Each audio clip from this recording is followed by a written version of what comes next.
Hi everyone, and welcome back to our next lesson of statistics. And in this lesson we will look at the variance and standard deviation of data.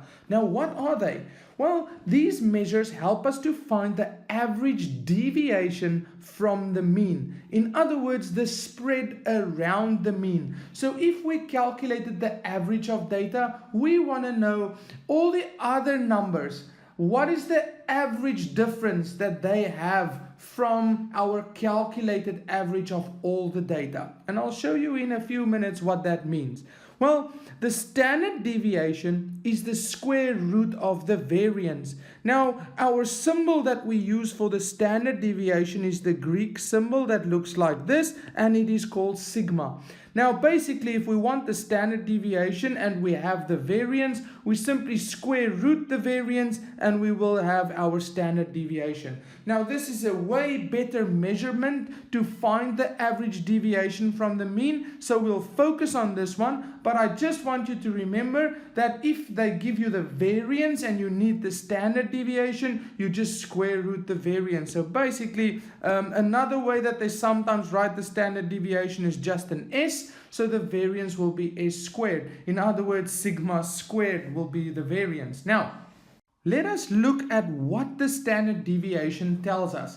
Now, when we have a normal distribution like this bell curve, in other words, our data is symmetrical. And what does symmetrical data mean? It means that our average is exactly the same as our median. And we looked at that in our previous lesson, okay?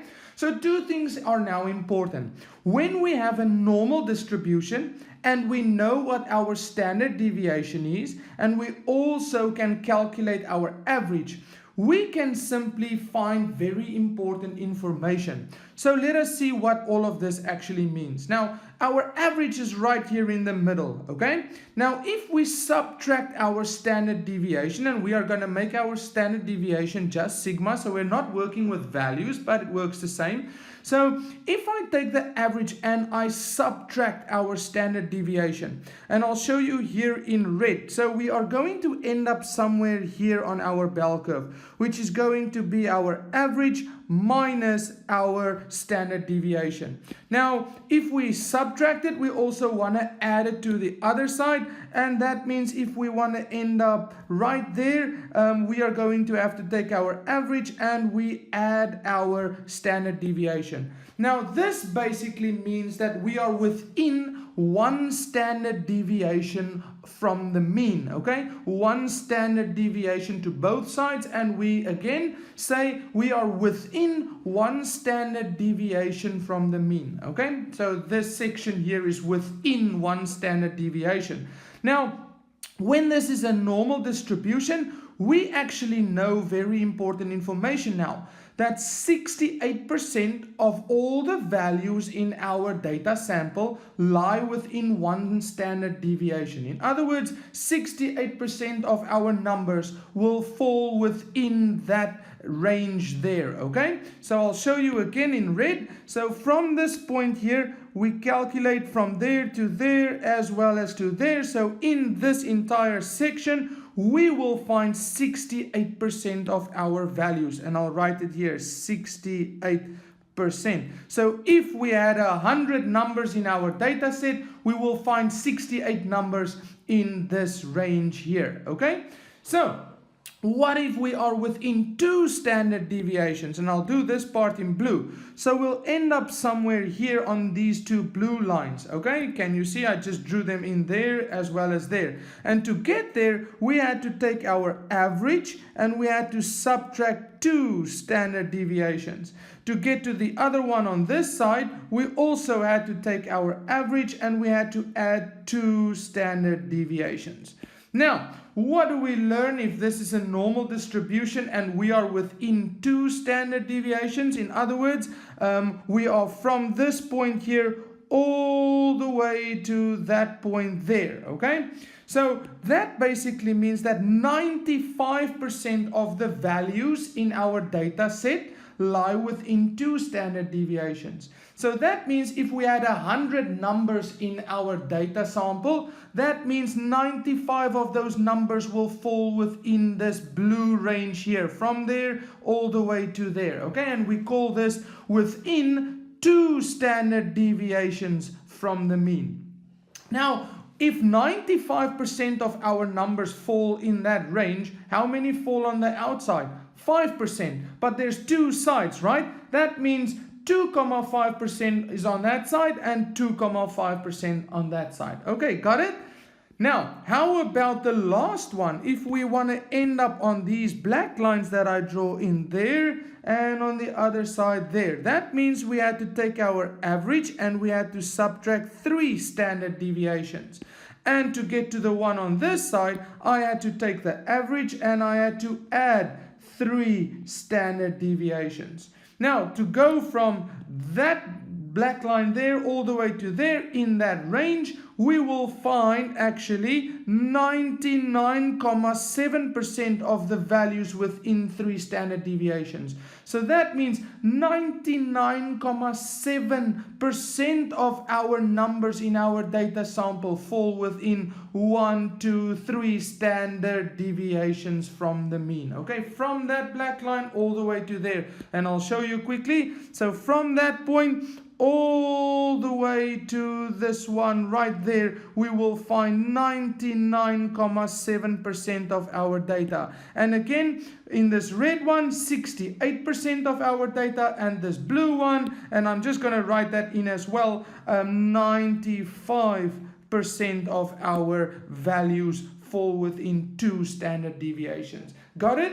So now we know how many of our numbers we can find within 1 standard deviation, how many numbers we can find within 2 standard deviations, and how many of our numbers we can find within 3 standard deviations. And since you know that, you also know how many fall on the outside. So if 68% of our values fall within 1 standard deviation, that means 32% will fall on the outsides. So that means on that side we will have 16% and on that side 16%. Now what if we are within 2 standard deviations? Well, 95% of our numbers fall within 2 standard deviations. So it means 2.5% are left on the outside of 2 standard deviations and another 2.5% on the outside of this side of our normal distribution. Got it? Okay, great. So I hope you understand the concept, because now we are going to work with real numbers and then we're going to use it to calculate other important things. So let's go and try some examples. Now we are going to look at an example and we are going to learn how to calculate the standard deviation, and then also we are going to see how we can apply it in practice. So here is an example. The mass of 10 grade 9 learners were taken and these were their masses. Okay, so 40 kilograms all the way to 60 kilograms. Now we want to calculate the mean, median and mode, and this is a bit of revision on our old statistics, right? So if you want to calculate the mean, that means it's basically this x with the little line at the top. So what we want to do is we want to add up all these values and then divide it by 10 because there's 10 numbers, right? Okay, and we get an answer of 500, which you can try to get at home by adding up all those numbers. And then we divide it by 10 because there's 10 numbers, and then we basically get an answer of 50. Okay, great. Now we want to calculate the median. Now you saw from before that it's important to calculate the median if we want to know the 5-point summary and draw up a whisker diagram, and the calculation of the median changes if we have an even amount of data and an uneven amount. Now in this case there's 1, 2, 3, 4, 5, 6, 7, 8, 9, 10 numbers because there's 10 grade 9 learners, and because there's 10 numbers it's an even amount. So what we do is we take that 10, we divide it by 2, we get an answer of 5. But for any even amount of data, we have 2 values in the middle. So it will always be the 5th and then the next one, which will be our 6th value, right? So let's go find it. 1, 2, 3, 4, 5, that is 48. and we look at the sixth one as well, which is 50. So then we basically, to calculate Q2, which is our median, we're going to take the 48, we're going to add the 50, and then we're going to divide it by 2, which gives us an answer of 49. Okay, brilliant. Now to calculate the mode, that is also quite easy. The mode will simply be the values that exist the most, okay? So in this case, our mode will be 45 and 56 because they exist, both of them exist 2 times. So I'll write that in, that will be 45 and 56. Okay, brilliant. Now, we want to calculate the standard deviation. Now, pay careful attention to this part because it is quite a process. But I'm going to teach you a way so that you don't waste any time. Now, to calculate the standard deviation, we have to calculate the average. And then this average, we have to take it and we have to minus each one of these data numbers each time. So it will be 50 minus 40, we'll get an answer of 10. We write the answer 10. Then we go 50 minus 42, we get an answer of 8. We write the answer 8.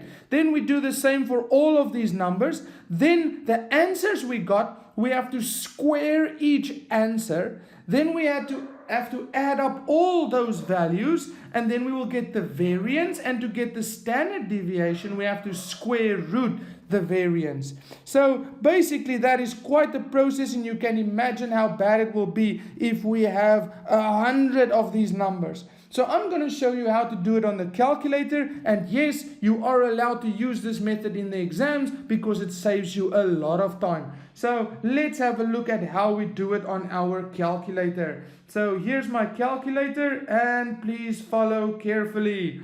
And here we go. So I press the mode button, then I press 2, okay? And I'll quickly pause that again. Let's go back a little bit. Now, there we go. And we press the mode button, then we press 2 to enter the stat part of our calculator, okay? So once we enter the stat part, there's the 2, you can see there's a whole lot of things that they're talking about here. Now we want to go into the 1 minus the variance there, okay? So we are going to press 1, and then it's going to open up a small little table there. Now we're going to enter all our x values. So we start with 40 and then we press equal. 42, press equal. 45, press equal. 45 again, which is our 4th number, and there we go. And then 48 equal. 50 equal. And 56, there we go. And another 56. And then 58, there we go, and our last number, which is 60. Okay, brilliant. And once we do that, we just press our off button there, and then we press shift, and we go to number 1 so that we activate that stat. Now we want to go to variance, which is number 4, and I'll pause there. Which one is the sigma? And now you can even see if you press number 2, you are going to have the average. If you press N, you will know how many numbers you entered, which is 10. If you enter that sigma notation there, what do you think you are going to get? Well, sigma is our standard deviation, so you will get the standard deviation. So I'm going to press 3. There we go. And press equal. And boom, there is our standard deviation. And if we round it off to 2 decimals, it's 6,74. So now we know that our standard deviation, which is sigma, is equal to 6,74. There we go. And that's all there is to it. So if you want to enter other data now, let's say the next example, and you want to enter all of these data into a new example, look what you have to do first. You first have to go and clear your calculator's memory, and I'll show you how to do that as well. So you simply press shift, you go to number 9, at the top there's this CLR, which means clear. You say all and press equal, and then your memory is cleared. As easy as that. Okay, great. Now let's put that away, and then we go and have a look at our last question. Now they want to know How many learners have a mass that is within 1 standard deviation from the mean? Okay, so we don't know if this is a normal distribution, but we're going to use that kind of knowledge. They don't want to know how many learners as a percentage. They really want to know how many learners have a mass that is within 1 standard deviation. Now let me quickly show you what that means, and I'll draw in a bell curve. I'll try my best to do this as neatly as possible. So if I draw in a bell curve like this, there we go, and then I also draw this line here at the bottom, maybe not that straight, but there we go. And now we know that our average will be right here in the middle, and we know that this is 50, right? Now they are talking about 1 standard deviation. Now our sigma or standard deviation is 6,74. So now we take 50 and we minus 6,74. And if you do that, 50 minus 6,74, you will get an answer of 43,26. So that means 1 standard deviation lower there, we end up with 43,26. And if we add 6,74, we're going to end up with 56,74. Okay, so that basically means that we want to go and look how many learners fall in those masses from 43,26 all the way to 56,74. So it has to be bigger than 43,26. So we're looking at anything from 44 all the way to 56. Okay, so let's go and count quickly.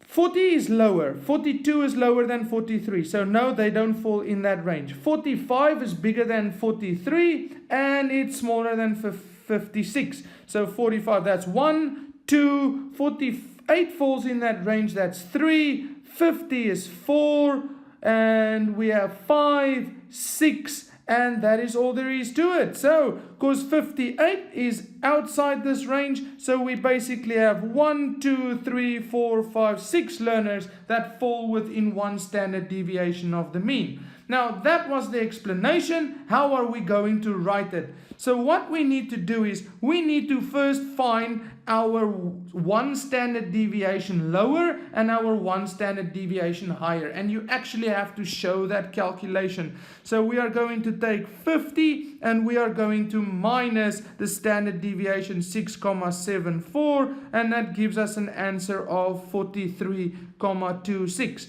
Then we're going to take 50 and we're going to add 6,74, and that's going to give us an answer of 56,74. And now we basically have to go and look how many of these values here fall within that range, and we saw that there were 6 values, so 6 is the answer. So 6 learners fall within 1 standard deviation. And if we want to know how many fall on the outside, well, basically that will be 1, 2, and then we go 3, 4 fall on the outside. Got it?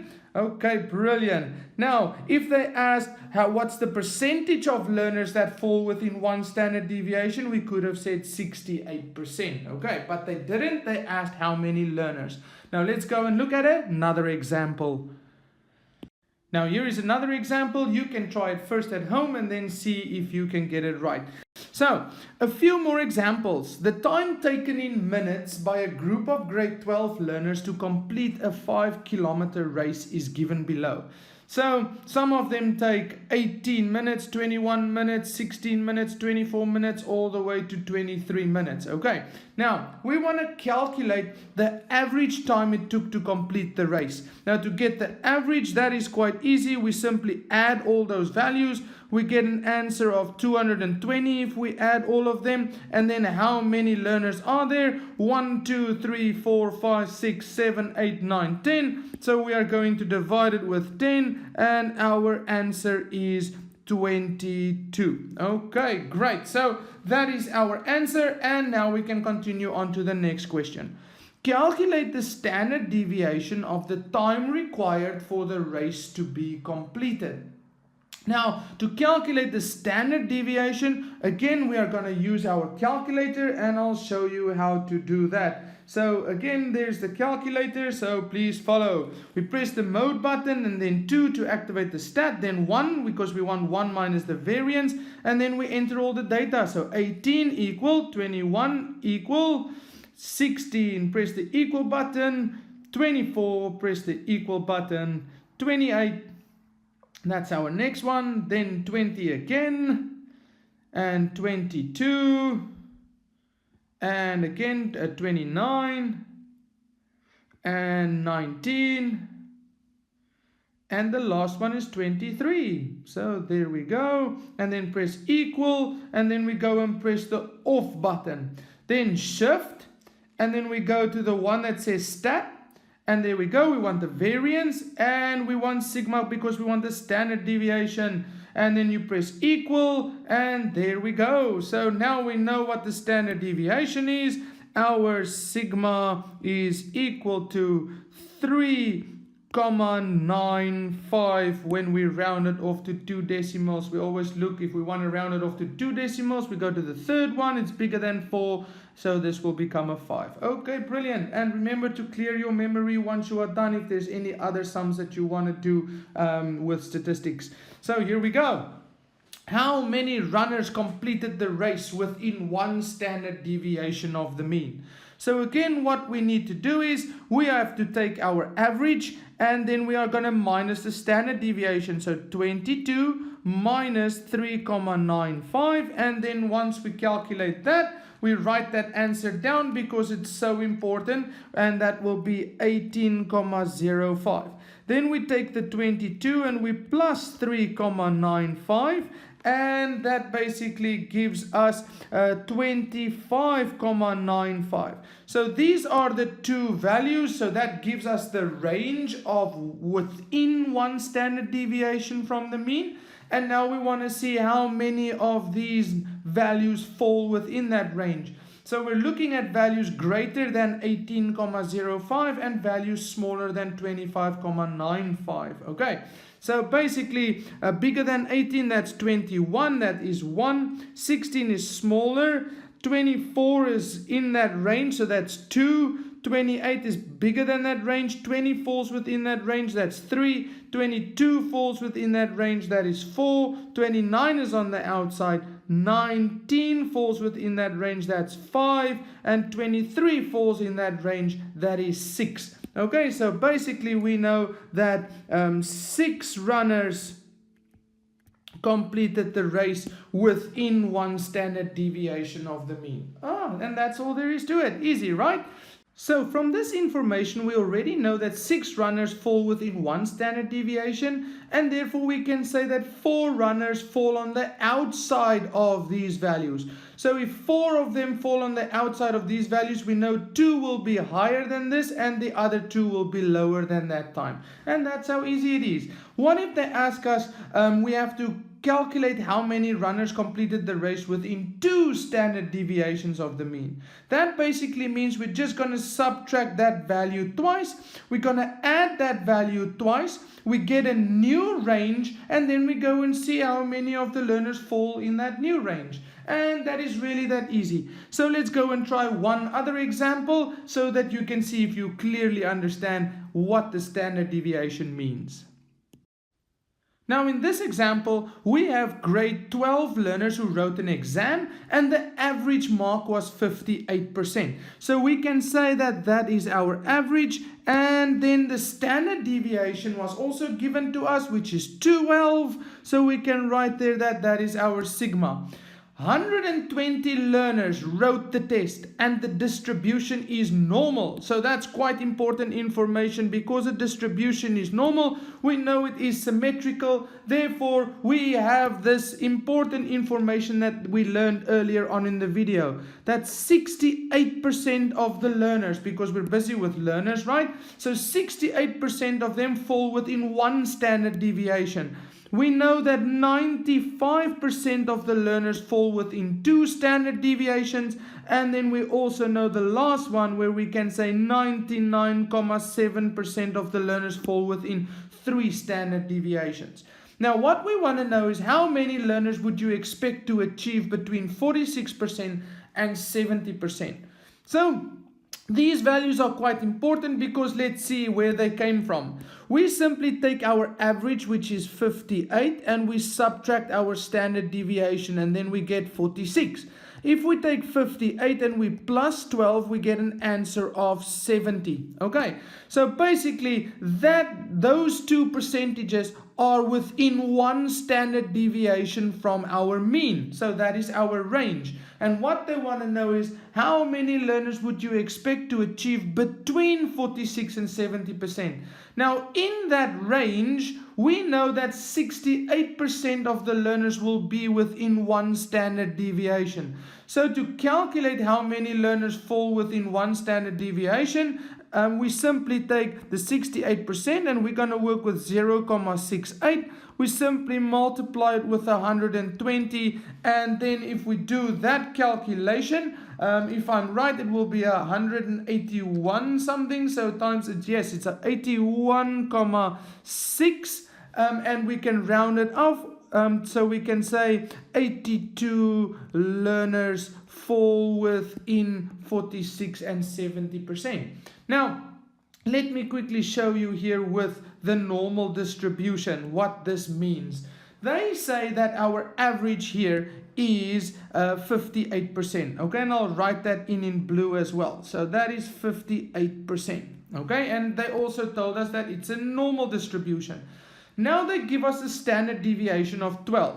So if we get to this red marker here, we actually took 58 minus 12 and then we got 46, and I'll write that in. So this 46 is within one standard deviation lower than our mean, and then we also have the one that is above the mean, right? And 58 plus 12, that gives us 70.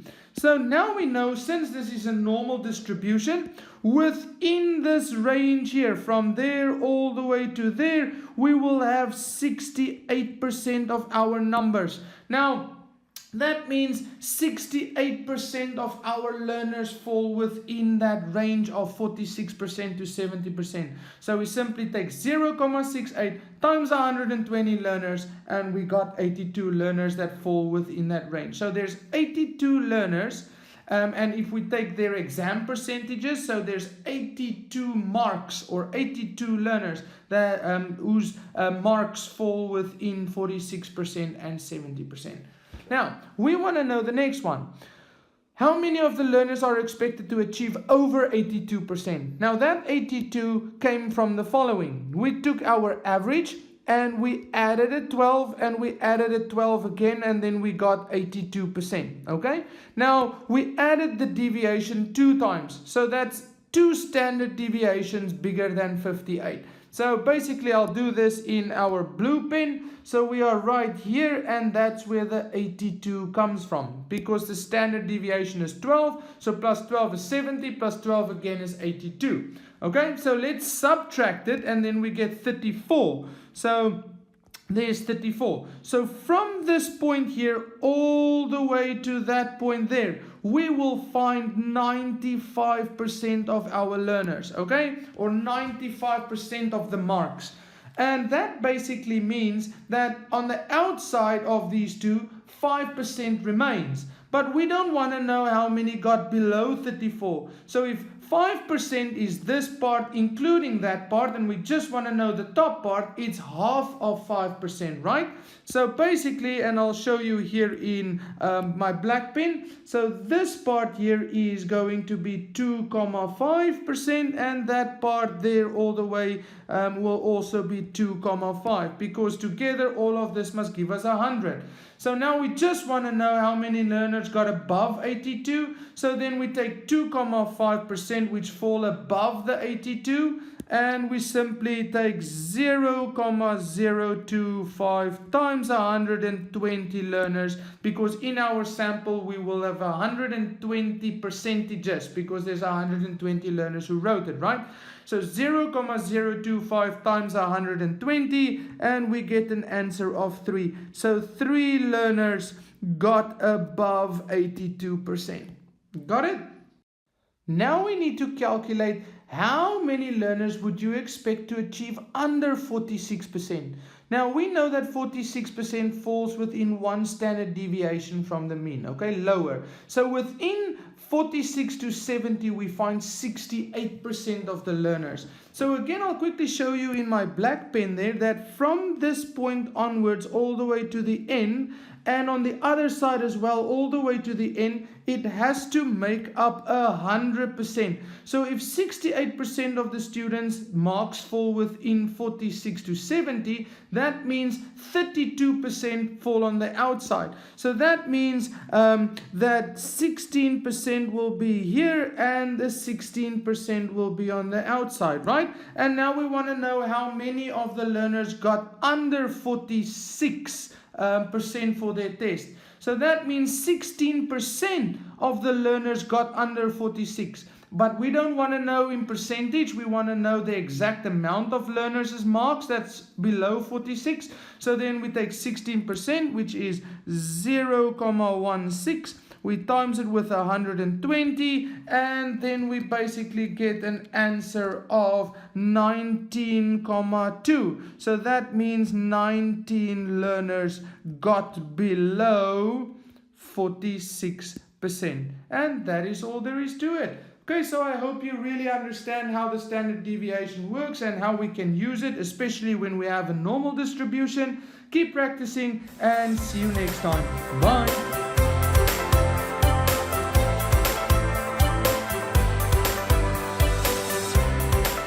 This is your host Richard T, and thank you for joining us. Please visit our website mathsa.co.za for free guided exam tutorials.